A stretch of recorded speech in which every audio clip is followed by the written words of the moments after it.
إلا نفسه. سبحانك لا علم لنا إلا ما علمتنا إنك أنت العليم الحكيم. رب اشرح لي صدري ويسر لي أمري واحلل عقدة من lisani yafqahu qawli thumma amma ba'd. Yang berbahagia tuan-tuan imam, ahli-ahli jawatan kuasa masjid, Al-Fadhil Datuk Mak Libya kita, tuan-tuan para hadirin sidang jamaah muslimin dan muslimat yang dirahmati Allah Subhanahu wa taala sekalian. Alhamdulillah, marilah sama-sama kita bersyukur kepada Allah Subhanahu wa taala yang memberikan kepada kita kekuatan pada malam ini.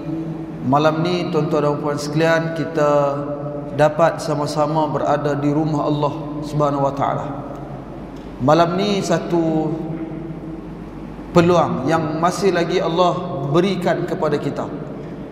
Dalam amal-amal manusia, Allah Subhanahu wa taala pilih kita untuk kita sama-sama hadir ke rumah Allah ini, menunaikan salat secara berjamaah, dan diberikan kesempatan untuk kita sikit sebanyak berbincang, menambahkan ilmu kita insya-Allah, dan semoga Allah Subhanahu wa taala akan menerimanya sebagai amal saleh di sisi-Nya.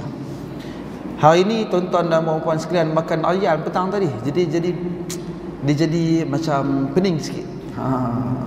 Kalau larat kita terus hampa habis. Kalau tak larat, Datuk Mat cakap ni pula. Pasal saya makan ayam, gu dengan ayat nyok. Ingatkan okey. Tuan-tuan dan puan sekalian, pada malam ini sikit sebanyak kita nak bincang tentang satu daripada saat yang dinanti-nantikan oleh orang yang nak mendapatkan kelebihan daripada Allah, iaitu kita nak menunggu-nunggu datangnya satu masa yang padanya amal saleh yang dilakukan oleh seorang manusia sangat-sangat disukai oleh Allah Subhanahu wa taala, iaitu kita duk tunggu-tunggu. Kita nak masuk pada 10 hari yang awal daripada bulan Zulhijjah. Kita tak lama dah nak masuk 10 hari yang awal daripada bulan Zulhijjah ini. Tuan-tuan dan puan sekalian, kenapa kita duk tunggu-tunggu nak masuk 10 hari yang awal daripada bulan Zulhijjah? Pasal apa? Sebabnya tuan-tuan dan puan sekalian, baginda Nabi SAW telah menyebutkan kelebihan yang ada pada 10 hari yang awal pada bulan Zulhijjah ini. Tak lama dah ni, tak lama dah, minggu depan kita, bukan minggu depan lah, hujung minggu ni kita nak masuk dah pada 1 Zulhijjah. Apa kata baginda Nabi SAW tentang kelebihan yang ada pada bulan Zulhijjah ini? Dalam satu hadis yang diriwayatkan oleh Jabir radhiyallahu taala anhu, dia kata bahwasanya baginda Nabi SAW telah bersabda, Nabi sebut akan kelebihan yang ada pada awal daripada bulan Zulhijjah itu. Kata Nabi, fadlu ayyamid dunya ayyamul ashar. Kata Nabi, kelebihan hari-hari di dunia ini adalah ayyam al-ashar, adalah hari-hari yang ke-10. Hari yang ke-10 itu tuan-tuan dan puan sekalian, yakni Ashara Dzulhijjah. Yang dimaksudkan kelebihan dunia, hari-hari dunia itu iaitu hari yang ke-10. Hari 10 itu maknanya 10 daripada bulan Zulhijjah. Selalu kita duk dengar orang sebut kelebihan di akhir 10 hari yang terakhir dalam bulan Ramadan. Selalu kita dengar. Lo ni kau lama kau dengar juga 10 hari yang awal daripada bulan Zulhijjah. Apa kata sahabat bila depa dengar Nabi kata kelebihan yang ada pada hari-hari dunia, iaitu pada hari 10 daripada bulan Zulhijjah itu? Depa tanya dekat Nabi sallallahu alaihi wasallam, apa kata mereka? Qila wala mithluhunna fi sabilillah. Kata dia dekat Rasulullah, wahai Rasulullah, walaupun nak dibandingkan dengan jihad di jalan Allah. Maknanya bila Nabi sebut 10 hari awal daripada bulan Zulhijjah, depa tanya, bagaimana bandingan dengan seseorang yang berjihad di jalan Allah, pi perang mempertahankan agama ini kerana Allah. Tuan-tuan, pi perang kerana nak pertahankan agama ni benda yang besar. Besar nak boleh pi perang ni. Kita tak payah duduk pi perang belah tuan-tuan, nak bagi sembahyang subuh pi sembahyang di masjid jemaah pun jenuh perang dah rumah.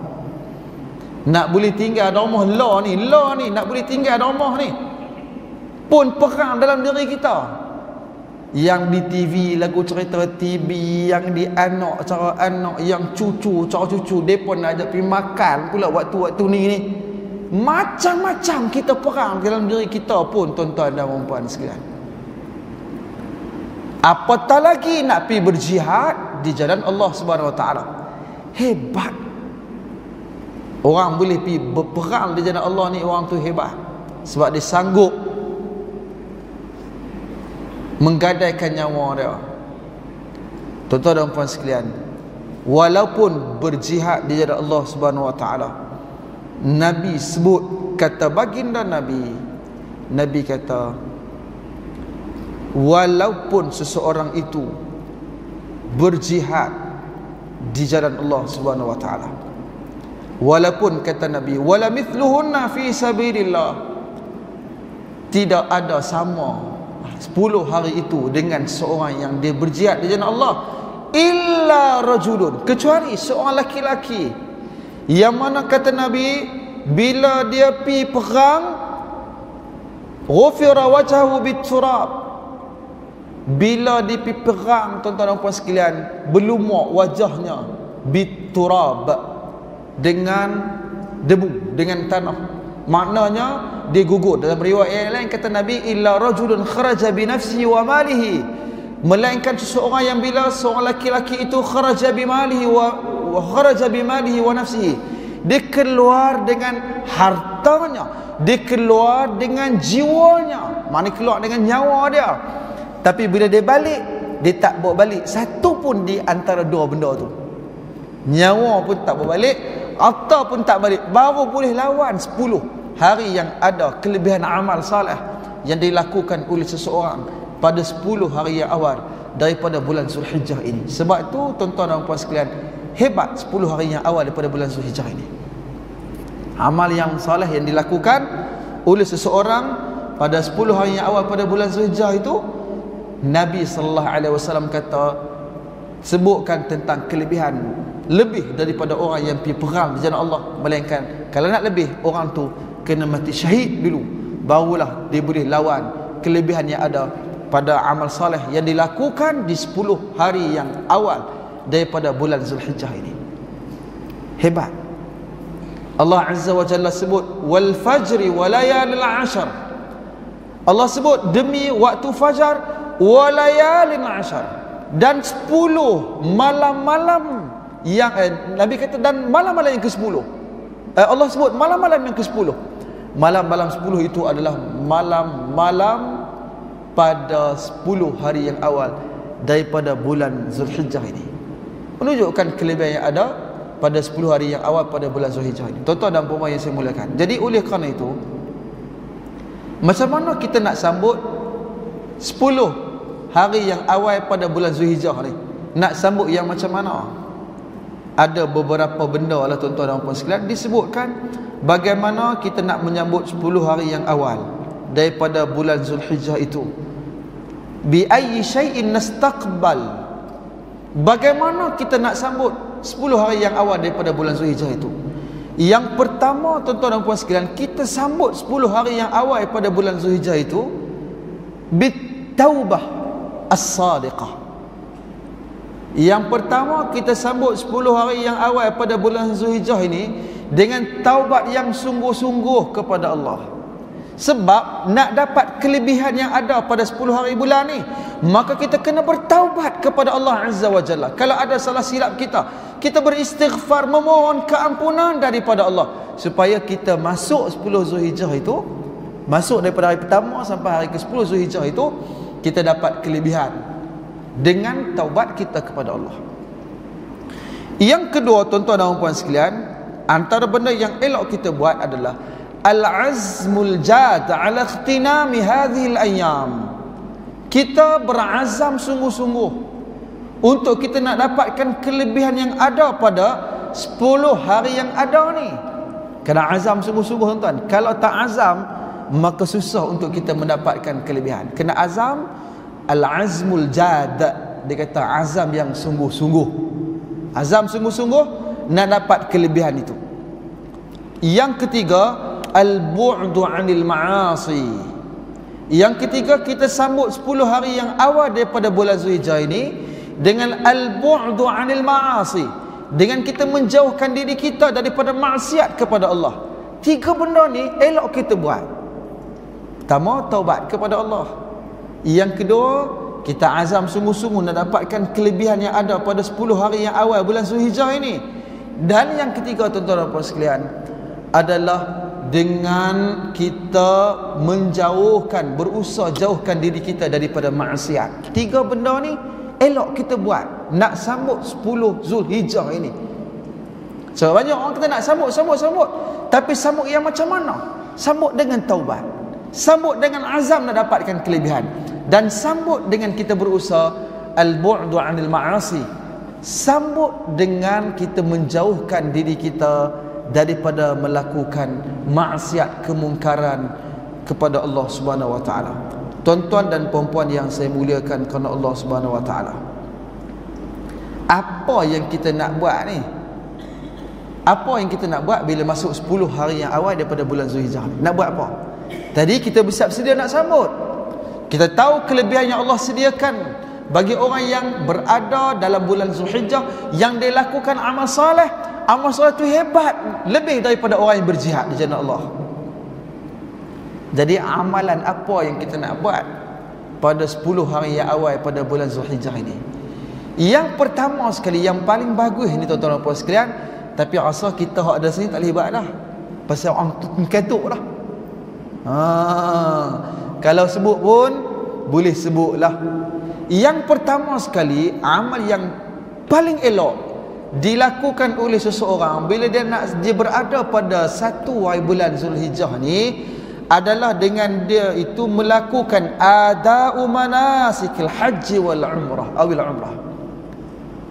Dia melakukan ibadah manasik haji dan juga umrah. Pasal itu saya kata tak boleh pergi dah, tuan-tuan. Tuan-tuan buat lagu mana pun tahun ni tak boleh pergi dah. Kalau ada orang pergi habaq, bukan senang nak boleh pergi lah ni, pasal ada orang katuk dah. Amal yang paling elok dilakukan pada awal daripada bulan Zulhijjah itu, dan itu merupakan bulan-bulan haji. Zulhijjah termasuk dalam bulan haji. Nama pun Dhu Al-Hijj. Dhu yang memiliki, Al-Hijjah ibadah haji. Itulah bulan, sebab itu dinamakan Sumiyya bil Hajj. Zulhijjah itu dinamakan dengan bulan yang mempunyai haji, ibadat haji padanya. Bulan yang padanya ada ibadah haji.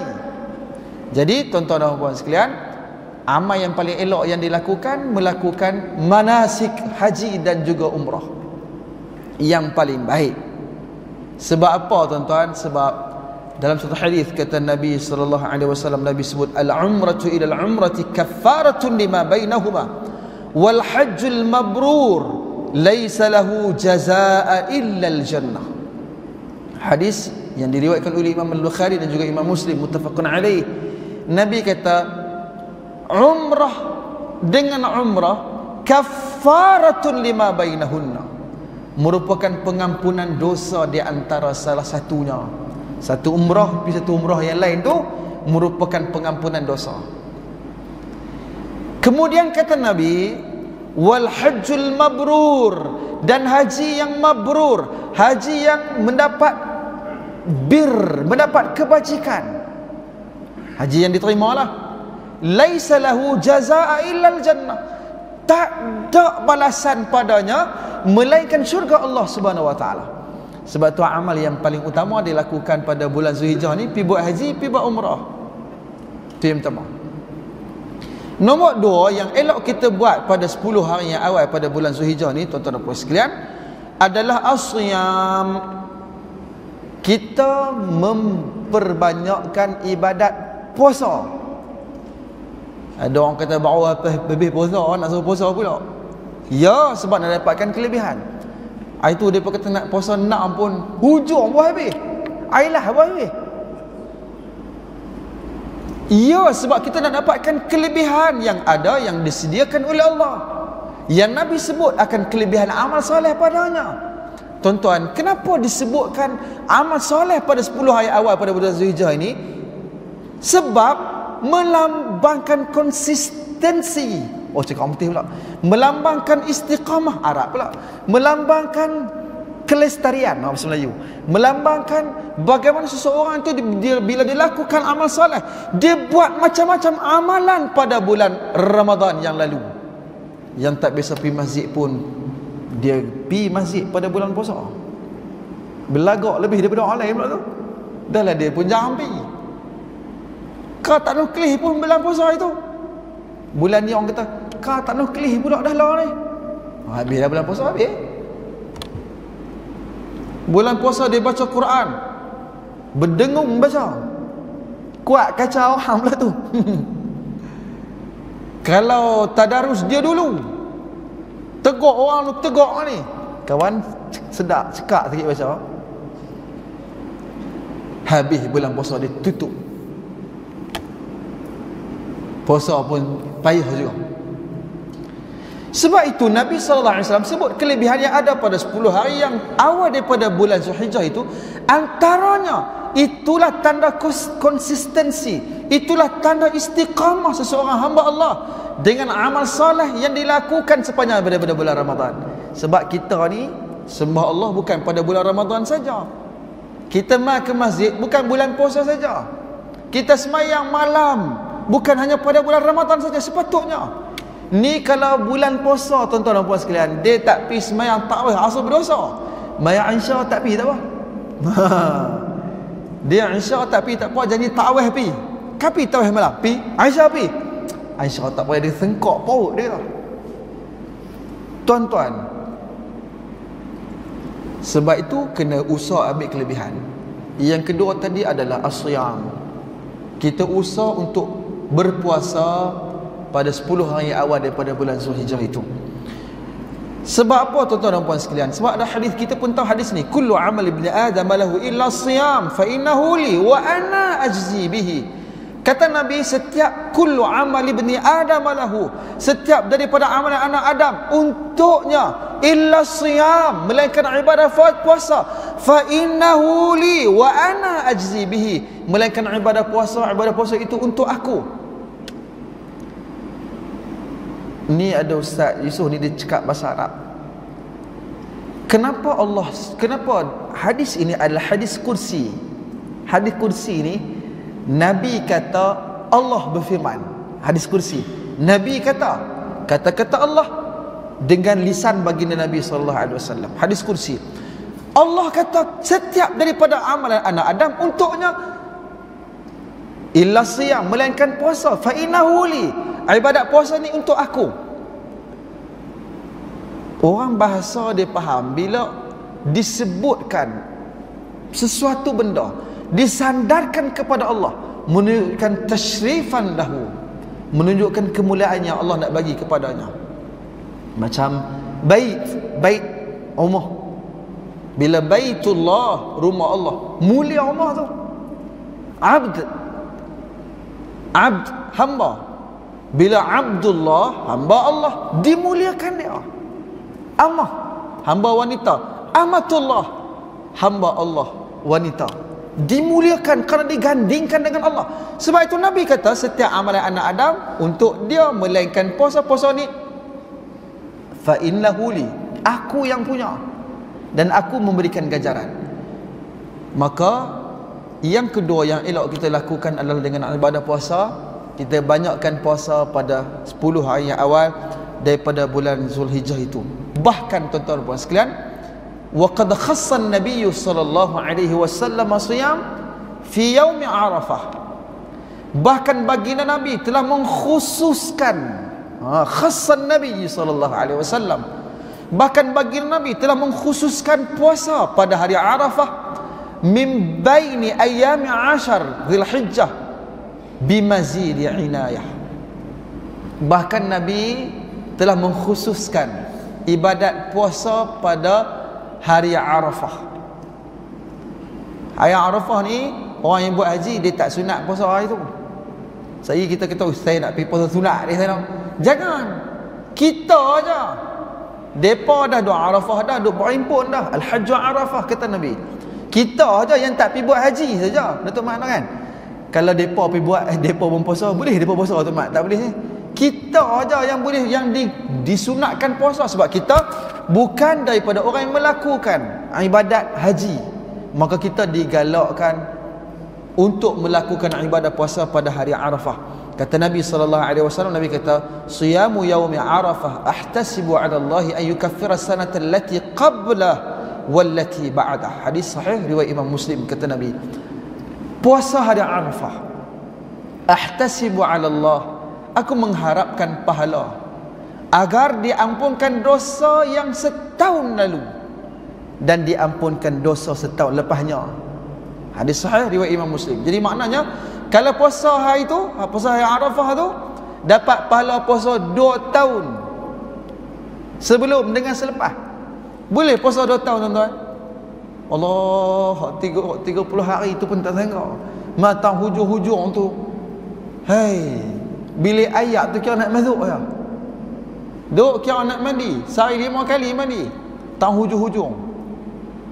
Tengok cucu-cucu balik di Kuala Lumpur makan aiskrim depan kita. Tak sangka dah kita. Dia meleleh, kita pun meleleh sama-sama naik. Depa di belakang tu nak masuk dengan andang, kita tak sangka berdendang dah kita ni. Tak sangka. Maknanya hak 30 hari tu pun tak larat. Tapi nak dapat kelebihan pahala puasa 2 tahun, kita usahalah untuk mendapatkan kelebihan itu. Nombor 2. Nombor 3, tuan-tuan dan puan sekalian, yang elok kita buat bila kita berada pada 10 hari yang awal bulan Zulhijjah ni, tuan-tuan, as-salah. Banyakkan solat sunat. Banyakkan solat sunat.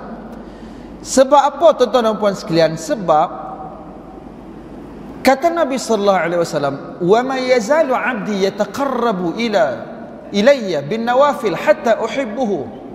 Nabi kata, tidaklah berterusan seorang hamba-Ku yang mendekatkan diri ilayya, kepada Aku, dengan ibadah an-nawafil, dengan ibadat-ibadat sunatnya, hatta uhibbuhu, hingga aku suka kepadanya.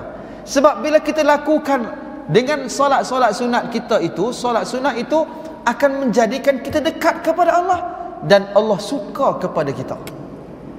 Pasal itu kita digalakkan untuk melakukan ibadat solat-solat sunat. Buatlah setakat mana yang kita boleh buat. Solat sunat yang kita mampu untuk lakukan. Lepas daripada ambil air sembahyang, sebelum, selepas, malam, witir, sebelum tidur dan sebagainya, yang boleh kita lakukan. Ya, itu dah kita dah usaha lama dah pada bulan Ramadan. Usaha witir tiap-tiap malam buat. Ada 3 sekaligus, ada 2 satu, hari segan 1 ya. Itu pun betul. Maknanya kita usaha dah sepanjang bulan puasa tu, usaha tak sangka-sangka melakukan dengan solat-solat sunat. Maka kita usaha lakukan pada awal bulan Zulhijjah itu, nak dapatkan kelebihan dengan amal soleh yang Nabi kata tak ada bandingan. Tak ada bandingan, melainkan kalau dia mati syahid. Jadi sebab itu digalakkan kita untuk melakukan solat-solat sunat. Solat sunat ni dibeza dengan sembahyang berjamaah. Sembahyang jemaah disuruh kita sembahyang baca pendek aja, bukan pendek, sesuai yang dipanggil al-iqtisad. Bila jadi imam sebagai contoh, dia solat dengan al-iqtisad, dengan just, dengan berpada-pada. Nak baca panjang, baca dogma. Yang masalahnya, kalau kita sembahyang sunat, kita baca pendek saja. Qul a'udzu birabbin nas. Qul a'udzu birabbin nas. Tu pun kadang-kadang kalau boleh nak baca Yasin dengan alif lam mim ya. Satu ayat. Tabat yada inna a'tayna. Kalau sembahyang seorang-seorang, terbalik. Kalau sembahyang ramai, panjang dia baca.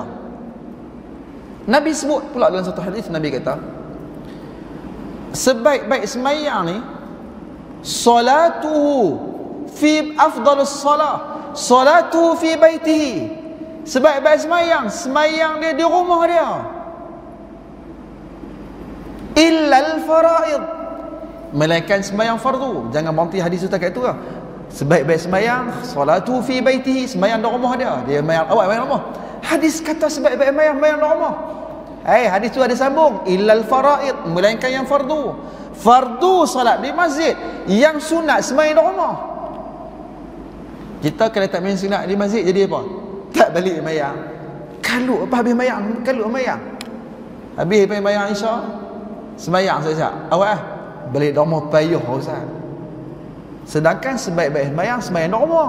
Sembahyang sunat ni sembahyang di rumah. Sebaik-baiknya. Supaya kita dapat kelebihan seperti mana kata baginda Nabi sallallahu alaihi wasallam. Yang keempat, tuan-tuan dan puan sekalian, yang elok kita buat at-takbir wa tahmid wa tahlil wa zikir.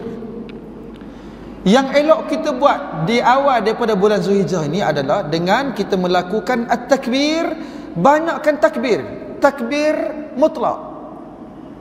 Allahu akbar, Allahu akbar, Allahu akbar, Allahu akbar. Yang ni disuruh oleh Nabi sallallahu alaihi wasallam. Elok kita lakukan. Sebab apa tuan-tuan dan puan sekalian? Sebab bila disuruh kita melakukan dengan amal, kata Nabi sallallahu alaihi wasallam, "Ma min ayyami a'zami 'indallahi wa la uhibbu ilaihi al-'amal fihinna min hadhihi al-ayyam al-'ashr fa'akthiru fihin min at-tahlil wa at-takbir wa at-tahmid." Bila Nabi kata tak ada hari-hari yang lebih disukai amal soleh dilakukan melainkan 10 hari itu, maka kata Nabi, fa'akthiru fihinna min at-tahlil wa at-takbir wa at-tahmid, maka perbanyakkanlah padanya dengan takbir, banyakkan dengan tahlil, banyakkan dengan takbir, banyakkan dengan tahmid, banyakkan dengan ungkapan la ilaha illallah, banyakkan dengan ungkapan Allahu akbar, banyakkan dengan ungkapan tahmid, alhamdulillah. Sebab disuruh oleh baginda Nabi. Hak ni yang kita nak buat ni. Dilakukan kita bersendirian, kita memperbanyakkan ingatan kepada Allah Subhanahu wa taala, banyakkan zikir, banyakkan tahlil, banyakkan tahmid. Tahlil di sini adalah la ilaha illallah, bukan makan kenuri saja. Digalakkan kita ni untuk memperbanyakkan ingatan kepada Allah Subhanahu wa taala. Bila kita berada pada 10 hari awal pada bulan Zulhijjah ni, nak dapatkan kelebihan, sebab Nabi sendiri sebut fa'akthiru fi, maka perbanyakkanlah padanya. Nabi suruh kita banyakkan. Banyak ni maknanya sebelum ni dibuat dah, dibanyakkan. Kalau orang tu tak biasa buat, belalang tik biasa, dia tak biasa buat lah, maka dia kena mula buat. Kalau dah biasa buat, disuruh banyakkan buat. Artinya disuruh kita menggandakan takbir, menggandakan tahlil, menggandakan tahmid apabila kita berada pada 10 hari awal daripada bulan Zulhijjah ini. Tuan-tuan dan puan sekalian, disebutkan dalam riwayat, wa kana Umar yukabbiru fi qubbatihi bi Mina fayasma'uhu ahlul masjid fayukabbirun. Pernah disebutkan dalam riwayat, Umar bin Khattab bila dia berada di Mina, dia bertakbir, orang dengar hingga orang dengar takbirnya. Mana dia banyakkan takbir hingga orang dengar takbirnya. Allahu akbar, Allahu akbar. Dia menggandakan takbir, dan ungkapan takbirnya itu didengari oleh orang lain. Tuan-tuan dan puan sekalian, yang kelima kata, iaitu dengan kita melakukan ibadah yang juga digalakkan, ibadah sedekah. Yang kelima ni ibadat sedekah. Apa dia? Kenapa disebutkan sedekah itu digalakkan dilakukan pada awal daripada bulan Zulhijjah ini? Sebab apa tuan-tuan dan puan sekalian? Sebab Ibadah ni ada tiga jenis actually. Pertama disebutkan dengan ibadah badaniyah, ibadat badan. Sembahyang, puasa tak kena seduit pun. Sembahyang tak kena duit, puasa pun tak kena duit. Yang kedua, ibadah maliyah, ibadat harta. Yang tu kena duit. Tak sihat pun tak apa, tapi kena ada duit. Contoh, seorang yang sakit tapi duit dia banyak, dia wajib untuk keluarkan zakatnya. Dia digalakkan untuk membuatkan infak. Dia perlu melakukan sedekahnya. Dia tak syarat sihat. Sakit ni tidak menggugurkan kewajipan zakat dia. Tidak. Apatah lagi dia sakit, lagilah dia kena galakkan. Katalah dia sakit, saya ni nak wakafkan apa yang saya ada. Boleh wakaf, tak ada masalah. Boleh. Cuma jangan sampai hatta yugharghar saja. Jangan sampai nyawa sampai kongkong, jadi tak boleh. Sebelum tu boleh. Sebab Nabi kata, jangan kamu tunggu hatta idza balaghatil halqum qulta li fulanin kadza wa li fulanin kadza wa qad kana li fulan. Nak bagi sedekah ni jangan sampai nyawa maka kongkong. Waktu mana pun boleh bagi. Apatah lagi sakit boleh bagi. Cuma jangan sampai kongkong je. Sebab ada setengah di zaman itu mereka memberikan sedekah, bahkan mewakafkan harta yang mereka ada, even bahkan mereka mewasiatkan harta yang mereka ada untuk menafikan hak isteri di zaman itu. Maka Nabi tak bagi. Tapi kalau dia nak bagi, dalam tempoh dia mungkin tak apa sihat, dia nak bagi wakaf, digalakkan. Yang ketiga, ibadat yang perlu dua-dua sekali, badaniyah wa maliyah, badan dan juga harta, iaitu ibadah haji dan juga umrah. Yang ni kena ada dua-dua sekali. Badan pun kena sihat, kena cergas, kena boleh buat usaha, kena istita'ah, kena ada kemampuan. Man istata'a ilaihi sabila, dia mampu untuk pi al-qasdu ila Makkah, dia mampu untuk menuju kepada Makkah. Yang kedua, dia kena ada harta, kena ada kemampuan untuk dia pergi. Oleh kerana dalam banyak-banyak amalan ni, amalan yang namanya amalan harta ini, amalan yang dia dapat kelebihan. Sebab Allah Subhanahu Wa Taala sebut dalam Al-Quran, ya ayyuhallazina amanu anfiqu mimma razaqnakum min qabli an ya'tiya yawmun la bay' fihi wala khullah wala syafa'ah. Allah kata, wahai orang-orang yang beriman, anfiqu mimma razaqnakum, infakkanlah daripada apa yang telah kami rezekikan kepada kamu sebelum datangnya hari yang tidak ada jual beli padanya. Hari itu tak boleh jual beli. Dia menega macam mana pun tak ada dah menega pada hari tersebut. Hari kiamat tak ada menega, tuan-tuan. Hari ini dia menega, buka mata kira nak menega. Ada orang yang macam tu. Dia apa pun dia menega, tuan-tuan. Ada orang yang macam tu. Ada orang menega daripada pada-pada. Dia tahu waktu mana nak berhenti, dia tahu waktu mana nak mula. Ada orang dia tak hati nak berhenti, dia kira sambung. Ada orang begitu. Kemudian kata Allah Subhanahu Wa Taala, bukan setakat tak ada lagi jual beli, tak ada lagi lah adik kawan-kawan rapat, tidak ada lagi orang yang nak memberikan pertolongan, tak ada. Kawan rapat macam mana pun tak boleh tolong. Orang macam mana hebat pun tak mampu nak memberikan pertolongan kepada orang yang dia nak berikan pertolongan. Hari ini di dunia macam-macam kita guna yang tu, guna yang kawan tu tolong, kawan ni tolong. Di hari akhirat tak ada orang tolong.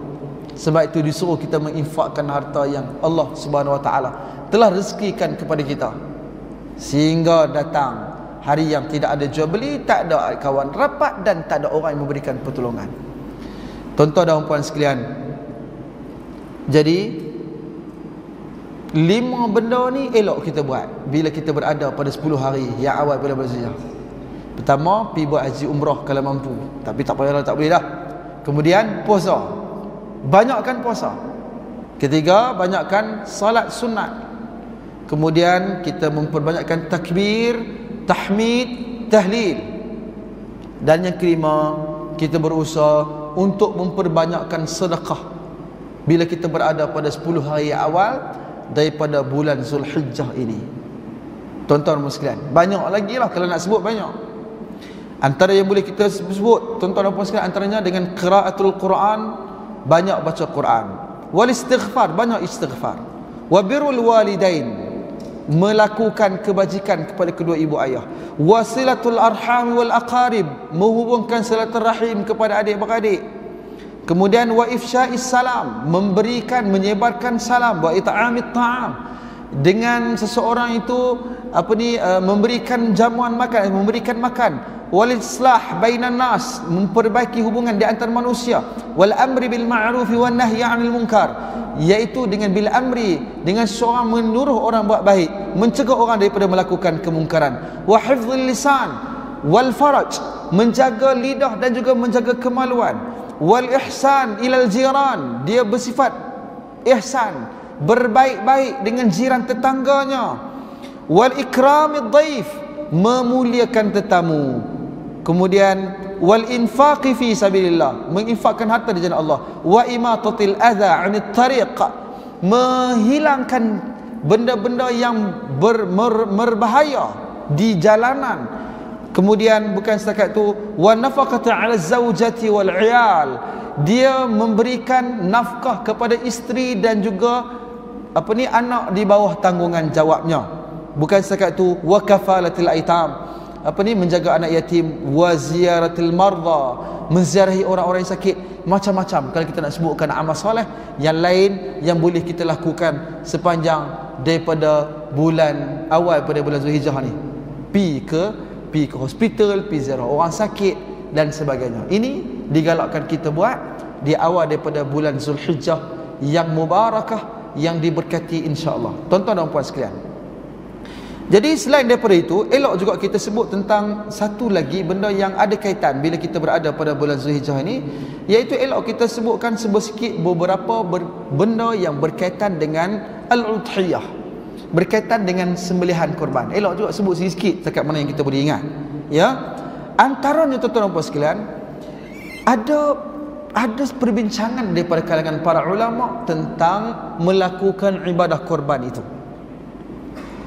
Sebahagiannya, jumhur ulama kata dia sunat yang dituntut. Tuan-tuan dan puan sekalian, jumhur kata fadhabal jumhur wa humul a'immatu thalathah siwa Abi Hanifah.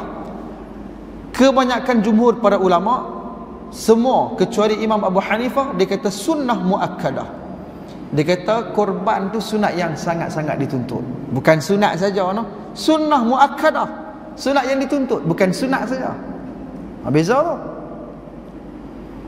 Imam Syafi'i, Imam Ahmad bin Hanbal dan juga Imam Malik, tiga-tiga ni berpendapat sunnah muakkadah, sunat yang dituntut, bukan sunat saja, sunat yang dituntut. Maknanya kalau ada kemampuan elok dilakukan.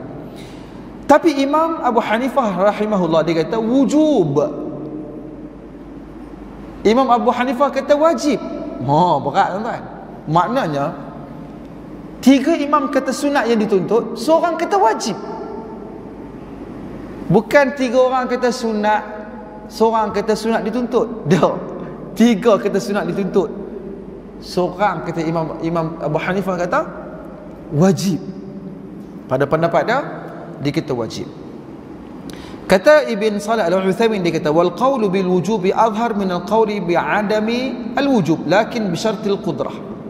Dia kata bagi orang yang ada kudrat, seolah-olah pandangan Imam Abu Hanifah ni macam terzahir untuknya. Dia kata wa amal ajiz allazi laysa indahu illa ma'unatu alahu awil mudin fa innahu la tulzimuhu al-udhiyah. Tapi kalau orang tu dia tak ada kemampuan, maka tidaklah menjadi kewajipan untuk dirinya.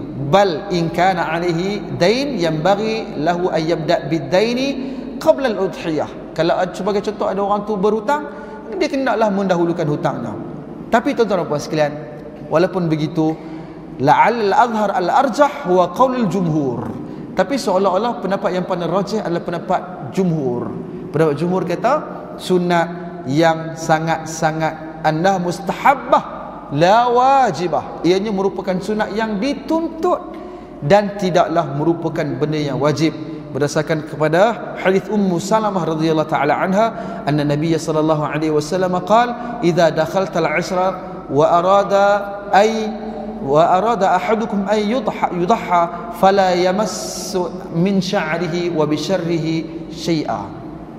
Nabi kata, berdasarkan kepada hadis Ummu Salamah ni, Nabi kata, siapa apabila masuk 10 hari awal daripada bulan Zulhijjah, fa arada ahadukum, dan berkehendak salah seorang daripada kamu untuk melakukan ayyudhaha, berkehendak salah seorang daripada kamu untuk melakukan ibadah korban, maka hendaklah dia tahan daripada potong rambutnya dan sebagainya. Sebab oleh kerana hadis Ummu Salamah ni, Nabi kata bila masuk berhajat seseorang nak melakukan korban, seolah-olah dia merupakan galakan saja, bukan wajib. Kalau wajib, Nabi tak kata lagu tu, Nabi akan kata mesti buat. Nabi kata bila masuk 10 hari awal Zulhijjah, seseorang tu berhajat nak buat, seolah-olah menunjukkan ada choice, ada pilihan untuk dirinya. Tuan-tuan dan puan sekalian, siapa yang nak kena buat korban ni? Amman takunul udhiyah. Siapa yang nak kena ni? Al-aslu kaunul adahi 'anil ahya kama dhaha an-nabiy sallallahu alaihi wasallam 'an nafsihi wa 'an ahli baitihi. Yang nak kena buat korban tu tuan-tuan adalah orang yang hidup. Al-ahya, orang yang hidup kena buat korban. Seperti mana Nabi melakukan ibadah korban untuk diri Nabi dan juga ahli keluarga Nabi. Maknanya yang buat korban tu orang yang hidup. Orang mati dia tak buat korban dah lah. Orang yang hidup ni melakukan ibadah korbannya. Walau bagaimanapun tuan-tuan sekalian, walaupun orang yang hidup melakukan ibadah korban, wa amma ja'alaha lil amwati fa huwa ala aqsam. Bila dia nak melakukan ibadah korban ni, dia boleh buat untuk orang yang bagi pihak orang yang telah meninggal dunia. Orang yang hidup buat bagi pihak orang yang meninggal dunia. Orang hidup yang buat tu orang hidup bagi pihak orang yang meninggal dunia. Ayyudhaha an nafsihi wa ahli baitihi wa bihim al-ahya wal amwat. Orang yang hidup tu dia melakukan ibadah korban, dia niatkan korbannya untuk orang yang hidup dan orang yang mati daripada ibadah korbannya itu. Seperti mana tuan-tuan dan puan sekalian, Nabi pernah melakukan ibadah korban, dhaha an nafsihi wa ahli baitihi wa fihimul ahya wal amwat ka Khadijah. Nabi pernah nak melakukan korban tu, Nabi kata Nabi korban untuk dirinya dan juga ahli keluarganya. Ada yang hidup, ada yang mati. Contohnya yang telah meninggal dunia adalah Khadijah radhiyallahu taala anha. Yang kedua, ayyudhaha lil amwati tanfidhan liwasayahum wa hadha haqqun wajib. Jenis yang kedua ni buat untuk orang mati juga, tapi dia ada masalah sikit. Dia terkait dengan apa? Terkait dengan wasayahum, liwasayahum. Dia terkait dengan wasiat kawan tu. Kawan tu wasiat dah, aku nak mati ni, tapi aku wasiat supaya buat korban. Dia kena hakun wajib. Maka jadi kewajipan untuk dia melakukan apa yang telah diwasiatkan oleh orang kepadanya. Tuan-tuan dan puan sekalian, yang ketiga, ayyudhaha 'anil amwat mustaqillina kal abi wal wal jad wa nahwihi, wa hadha idza fa'alahu tabarru'an minhu lahum balaghahum thawabahu insyaallah. Yang ketiga ni, orang tu dia buat bagi pihak dia, anak-anak, bagi pihak mak ayah dia, bagi pihak kaum keturunan dia, mak tok wan dia. Dia buat sebagai bir, sebagai kebajikan untuk ahli keluarganya. Tiga jenis ini insya-Allah sampailah pahalanya kepada si mati. Orang hidup buat untuk mati, jenis pertama ni dia ketua keluarga, dia buat untuk dirinya dan juga ahli keluarganya. Yang kedua, tuan-tuan dan puan sekalian, orang yang buat kerana wasiat. Yang ketiga, dia anak cucu yang buat sebagai bir, sebagai kebajikan kepada mak pak dia. Cukup dekat tu. Hak lain-lain wallahu ta'ala a'lam, Allah lebih mengetahui.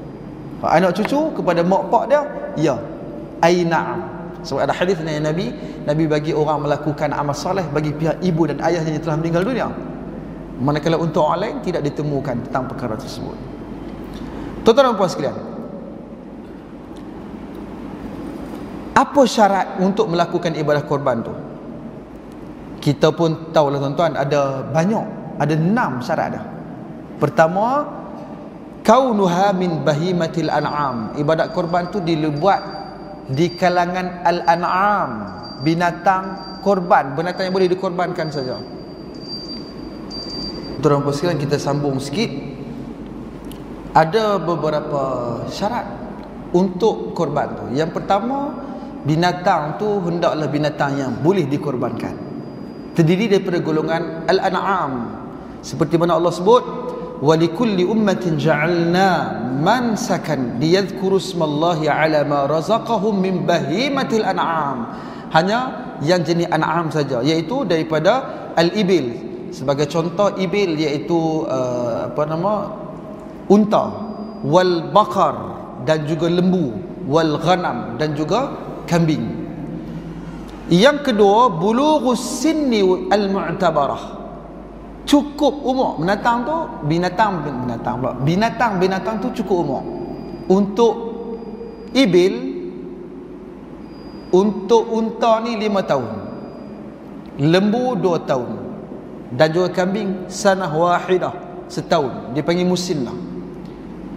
Yang ketiga tuan-tuan, antakuna khaliyah minal uyubil mani'ati minal ijza'i, iaitu hendaklah binatang-binatang tu pula, yang ketiga ni, dia tersisih daripada benda-benda aib, iaitu antaranya benda-benda ni dia pengkak ke, dia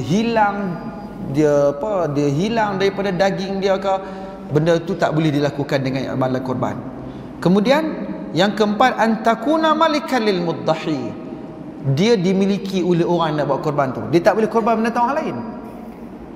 Tengok binatang ni duk lintas lalu, korban bang, tak boleh, dia kena dia punya. Orang lain pun tak boleh. Alla yata'allaq bi haqqun lil ghair. Yang kelima, binatang tu pula tidak tertakluk kepada hak orang lain, hak-hak orang lain. Contohnya binatang-binatang yang dia berkaitan dengan yang ambil pawah dan sebagainya, dia tidak terhak dengan orang lain. Dan yang keenam, al-waqt, disyaratkan dengan waktu, iaitu wa huwa min ba'di salatil Eid ila ghurubi syamsi yaumil akhir min ayyamit tasyriq wa huwa thalith al-ashar min Dzulhijjah. Dia hanya boleh dilakukan selepas daripada solat sunat Eid al-Adha sampailah ke hari yang keempat, iaitu hari yang keempat, ke-13 daripada bulan Zulhijjah, hari yang terakhir pada hari yang ke-13 hari bulan Zulhijjah. Tuan-tuan dan puan sekalian, lembu tu pula, ataupun daging tu pula, apa nak buat dengan daging tersebut? Bagaimana nak diagihkan daging tu? Berdasarkan kepada firman Allah dalam surah Al-Hajj ayat yang ke-28, Allah sebut, fakulu minha wa at'imul ba'isal faqir. Allah kata, maka makanlah daripadanya dan juga berikanlah makan kepada orang-orang yang memerlukan daripada golongan fakir. Ayat yang ke-36 Allah sebut, wa at'imul qani'al wal mu'tar, disuruh kita bagi makan. Maka para ulama sebut ada 3 jenis. Pertama, qismunil akli, sebahagian daripada daging korban tu kita makan. 1/3 pula qismun lil ihda, sebahagiannya kita berikan hadiah kepada orang-orang yang bukan miskin. Dan yang ketiga, qismun lis sadaqah, 1/3 pula ataupun sebahagiannya pula diberikan sebagai sedekah untuk fakir miskin. Cumanya dalam ketiga-tiga tu mana lebih utama? Eloklah diperlebihkan untuk disebutkan, iaitu qismun lis sadaqah. Elok diutamakan, lebihkan sedekah kepada orang yang memerlukan. Itu lebih utama. Maknanya walaupun 1/3 kita boleh lebihkan kita boleh lebihkan sebahagian kepada orang yang memerlukan daripada golongan fakir dan juga golongan miskin. Sebab mereka mungkin bukan nenek hari boleh makan daging. Macam setengah orang tu dia makan daging lah, dia makan steak lah, dia macam-macam lah kan, kambing golek lah, dia mampu. Bagi orang-orang yang jarang-jarang, maka itulah waktu untuk dia nak mendapatkan kelebihan dengan makan makan hasil daripada daging dan sebagainya. Tuan-tuan dan puan sekalian, insya-Allah tuan-tuan, itulah sebuah sikit yang kita nak bincang dalam pertemuan kita pada malam ini. Banyak lagi sebenarnya yang belum kita sempat rungkaikan, tapi lebihlah kepada pembuka kepada apa yang sepatutnya, sikit sebanyak daripada benda-benda yang elok untuk kita ambil tahu bila kita berada pada bulan Zulhijjah ini. Kita usah gandakan amalan kita dengan amal-amal soleh, dan kita sikit sebanyak tuan-tuan dan puan sekalian berusaha untuk melaksanakan yang terbaik bila kita berada pada bulan-bulan ataupun awal daripada bulan Zulhijjah ini. Antaranya kita dah niat lah, kita nak buat korban ni dah niat. Dan sunnah Nabi, bila dah niat dan nak buat korban masuk 1 Zulhijjah, kena tahan daripada potong rambut, potong kuku. Kecuali kalau dah duduk tobik sangat-sangat dah, duduk bercakap ni, tak apalah, potong lah, tak apa, terpulang pada kita lah kan. Dan kita dah terlepas dah sebelum ni tak potong atas kita. Tapi seeloknya dia tahan daripada sebab kita nak dapatkan kelebihan. Bila dah kita lepas habis, sama seperti mana sahabat-sahabat kita yang apabila mereka selesai daripada ibadat haji mereka, barulah mereka memotong dengan bulu-bulu yang ada pada wajah mereka, pada rambut, pada kuku dan sebagainya. Tuan-tuan dan puan sekalian, barangkali itulah sebuah sikit yang kita nak bincang dalam pertemuan kita pada malam ini. Kalau banyak-banyak tuan-tuan nak tanya soalan, tanya dekat Datuk Mat lah, dia pun ada mayang sini. Tanya dekat dia, saya tak tahu nak jawab. Kalau ada masalah, tanya dekat Datuk Mat Libya, dia duduk mayang sini. Tuan-tuan tanya dekat dia, banyak benda yang dia boleh jawab. Depa ahli fatwa. Kita nak tolong abang aja setakat mana yang boleh kita laksanakan. Tuan-tuan puan sekalian, aku qouli hadza wa astaghfirullahal azim li wa lakum wa billahi taufiq wal hadi ila sawa'is sabil. Wassalamu alaikum warahmatullahi wabarakatuh.